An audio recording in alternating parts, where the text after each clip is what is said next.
हो गया। Good morning friends, आज हम लोग एक बार फिर से मैट्रिक परीक्षा 2023 के लिए गणित के प्रश्न को लेकर आए हैं। ठीक है, जो आपके लिए बहुत ही वीवीआई है, बहुत ही इम्पोर्टेंट है। ठीक, ये हमारा वीडियो नंबर कितना है जी? 4। इसमें आपको देखेंगे एपी और द्विघात समीकरण से संबंधित कुछ द्विघात बहुपद से संबंधित प्रश्न। ठीक है, सभी प्रश्न को हम एक साथ लेके चल रहे हैं। इसमें कोई पार्टिकुलर नहीं है कि द्विघात समीकरण से है या यूक्लिड विभाजन विधि है, या सबको लेके चल रहे हैं। हर प्रश्न में, हर वीडियो में आपको 3 या 4 क्वेश्चन, ज़्यादा नहीं है, 3 या 4 क्वेश्चन। अगर इन सभी को आप बढ़िया से देखते हैं और बढ़िया से रिवीजन करते हैं, पहले से पढ़े हुए हैं, तो ये आपके रिवीजन के लिए महत्वपूर्ण है और एग्ज़ाम के लिए भी महत्वपूर्ण है। ठीक है, इसी टाइप से प्रश्न आते हैं। अगर इस टाइप से प्रश्न नहीं आएंगे तो हम पढ़ाना छोड़ देंगे, ये बोल रहे हैं, इतना गारंटी लाइव बोल रहे हैं। ठीक है ना, तो ध्यान दीजिएगा लोग। ठीक, देखिए कह रहा है प्रश्न आपके द्विघात बहुपद से है।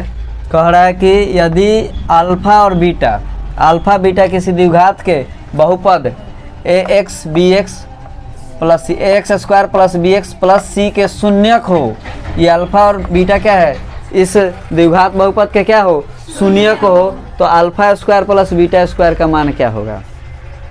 अल्फ़ा स्क्वायर और बीटा स्क्वायर का मान क्या होगा? यही प्रश्न है और एकदम पूछता ही है, 2 नंबर वाले में पूछ सकता है। ठीक है, ठीक है ना, तो ध्यान दीजिए। सबसे पहले हम क्या लिखेंगे? द्विघात बहुपद जो दिया वो लिख देते हैं। द्विघात बहुपद ax square plus bx plus c है ना। उसके बाद देखिए, आप लोग जैसा कि जानते हैं कि अल्फ़ा प्लस बीटा बराबर क्या होता है? माइनस बी बटा ए। और अल्फ़ा इंटू बीटा बराबर क्या जानते हैं आप लोग? बिल्कुल सही, सी बटा ए। तो हमसे क्वेश्चन क्या कह रिया कि alpha square plus beta square क्या होता है? आप जानते हैं, इसका स्क्वायर करेंगे अल्फ़ा प्लस बीटा के होल स्क्वायर, तो ए प्लस बी के होल पे टूटेगा, ए प्लस बी के होल स्क्वायर पे टूटेगा, तो इसका क्या होगा? ए स्क्वायर माने alpha square plus beta square plus 2ab अर्थात 2 अल्फ़ा इंटू बीटा। ये 2 जोड़ में इधर आएगा तो माइनस में, देखिए यहाँ दिया हुआ है अल्फ़ा स्क्वायर, यहाँ देखिए अल्फ़ा प्लस बीटा के होल स्क्वायर इधर माइनस कर दिए है ना, माइनस 2 अल्फ़ा इंटू बीटा, इधर क्या बचा? Alpha square plus beta square. अब आपको पता है कि अल्फ़ा प्लस बीटा का मान क्या है? होता है जी माइनस बी बाई ए। तो यहाँ अल्फ़ा प्लस बीटा के जगह पे क्या लिखेंगे? Minus b by a. Whole square है तो होल स्क्वायर है, माइनस है तो माइनस, 2 है तो 2, और alpha into beta, alpha into beta के मतलब क्या होता है जी? सी बटा है, तो यहाँ क्या लिखे हैं? सी बटा है। इधर हमको alpha square plus beta square, चूँकि यही तो पूछ ही रहा है। ठीक है, तो अब देखिए, तो इसको करेंगे तो ये माइनस का स्क्वायर करेंगे प्लस होता है, तो बी स्क्वायर ए के बदले ए स्क्वायर हो जाएगा। ठीक है, यहाँ पे ए स्क्वायर हो जाएगा, चूँकि ये होल स्क्वायर है, सबके दोनों के लिए है। माइनस है तो माइनस, 2 में सी से गुना करेंगे 2 बटा में ए, 2c बटा ए। अब a और a स्क्वायर का एलसीएम निकालेंगे। यहाँ पे आइए, जगह नहीं है मेरे पास इसलिए यहाँ आ गए हैं। ठीक है, तो a स्क्वायर और a का एलसीएम निकालेंगे, क्या आएगा बाबू? इससे ये कट जाएगा, खाली b बचेगा, तो b स्क्वायर माइनस है तो माइनस। अब a से a स्क्वायर में भाग देंगे, a आएगा, a में 2c से गुना करेंगे तो क्या आएगा? 2ac आ जाएगा ना। अब देखिए, तो alpha square plus beta square बराबर क्या हुआ? b स्क्वायर माइनस 2ac बटा ए। हमसे यही पूछ रहा है कि इसका मान क्या होगा। देख लिए क्या होगा? यही आंसर। समझ में आया कि नहीं? जल्दी से नोट कीजिए, और इसी टाइप का प्रश्न आएगा, आप ध्यान दीजिएगा, नोट कीजिए जल्दी से। तो हाँ जी, जी बोलिए। अच्छा,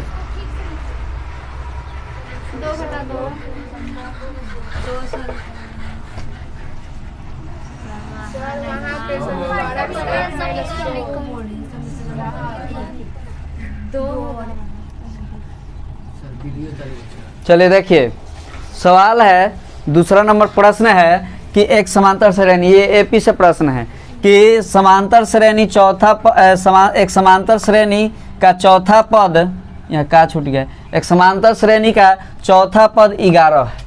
ठीक है, उसके 5वें तथा 7वें पदों का योग 34 है ना। तो कह रहा है कि इसका सर्व अंतर ज्ञात कर। बहुत आसान सवाल है, डी निकालने के लिए बोल रहा है ना। तो सबसे पहले हम लोग प्रश्न हल में क्या लिखेंगे? सॉल्यूशन में मान लेंगे, माना कि पहला पद ए और सार्वंतर को डी से डिनोट करते हैं, डी, और पदों की संख्या को n से डिनोट करते हैं। तो हम जानते हैं, क्या जानते हैं, एक फॉर्मूला जानते हैं, एन बराबर a plus n minus 1 into d. आता है ना आप लोगों को? तो ये एन जो है यहाँ पे दिए हुए चौथा पद 11, तो यहाँ 11 लिख दिए। ए है तो एन के जगह चौथा पद यानी 4 है ना, -1 इंटू डी है तो डी। 4 में से एक जाएगा, कितना आएगा बाबू? 3 है, 3 में डी से गुना करेंगे 3, तो 11 बराबर ए प्लस 3d समीकरण 1। बोलिए समझ में आया?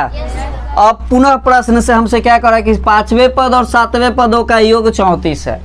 7वें पद और 5वें पद का मान क्या है नहीं पता है, लेकिन उन दोनों को योग है कितना, उन दोनों का योग कितना है? 34 है। तो ध्यान से देखिए, कह इन दोनों का योग कितना है बाबू? 34। तो पुनः प्रश्न से हम क्या किए हैं कि 34 योग है तो 34 लिख दिए। ये वाला देखिए, यहाँ पे चौथे पद से हमको क्या निकल के आया था? ए प्लस डी। तो 5वें पद से क्या निकल के आएगा? ए प्लस 4d। और 7वें पद से क्या निकल के आएगा? ए प्लस 6d। और इन दोनों का योग कितना है? 34 के बराबर। बोलिए समझ में आ रहा है कि नहीं यहाँ पे? है? अब देखिए तो जोड़ेंगे 1 और 1 2a, 10 6 और 4 10d है ना, बराबर 34। इन दोनों में क्या कॉमन है? 2 निकल जाएगा, कितना बचेगा? 2a और 5d। ये समीकरण 2। समीकरण 1 मिल गया, समीकरण 2 मिल गया। हमको समीकरण 1 और समीकरण 2 में देखते हैं कि समीकरण 2 घटाओ समीकरण 1 से। 2 का मान दिया है 17 a प्लस 5d और 1 का मान दिया है 11 a प्लस 3d। तो ये घटाव में क्या होता है? चिन्ह बदलता है, प्लस वाला माइनस में और माइनस वाला प्लस में होता है। तो देखिए 17 में से 11 घटेगा 6 आ जाएगा, ए से घट जाएगा, कट जाएगा। 5 में से 3d जाएगा, कितना आएगा? 2d। ये 2 गुना में इधर आया तो भाग में, तो 2 एकम 2 2 तिया 6, यानी d का मान कितना आया? और d को क्या माने थे? सार्वंतर। सार्वंतर बराबर 3। और यही ना हमसे पूछ रहा है। बोलिए समझ में आया कि नहीं? आया ना? तो जल्दी से इसको नोट कीजिए, फिर आगे देखते हैं। देखिए प्रश्न तीसरा नंबर प्रश्न है, और ये भी महत्वपूर्ण प्रश्न है। 2 नंबर का तो फिक्स है, इसमें से एक ना एक क्वेश्चन जरूर पूछता है। अर्धगोले के पृष्ठीय क्षेत्रफल या अर्धगोले के वक्र पृष्ठीय क्षेत्रफल या गोले का पृष्ठीय क्षेत्रफल। तो सो गाइस प्लीज़ ध्यान दीजिए, सामने प्रश्न दिया हुआ है, प्रश्न नंबर 3 है और आज के इस वीडियो का लास्ट। ठीक है, कह रहा है उस अर्धगोले का वक्र पृष्ठीय क्षेत्रफल ज्ञात करे, चाहे निकाले, जिसका व्यास 14 सेंटीमीटर दिया है। देखिए घबराना नहीं है, व्यास दिया रहे तो आधा कर देंगे, त्रिज्या निकल जाएगा। अगर त्रिज्या दिया रहे तो कोई सोचना ही नहीं है, डायरेक्ट फार्मूला पुट करेंगे है ना, और आंसर सॉल्व करेंगे। ठीक है, तो देखिए दिया हुआ है कि उस अर्धगोले का वक्र पृष्ठीय क्षेत्रफल निकाले। गौर से देखो बाबू, जिसका निकाले जिसका व्यास 14 सेंटीमीटर।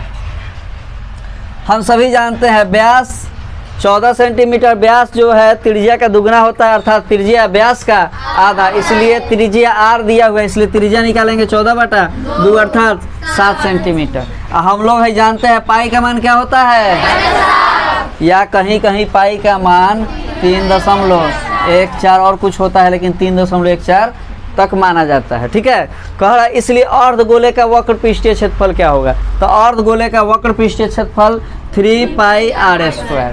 3πr²।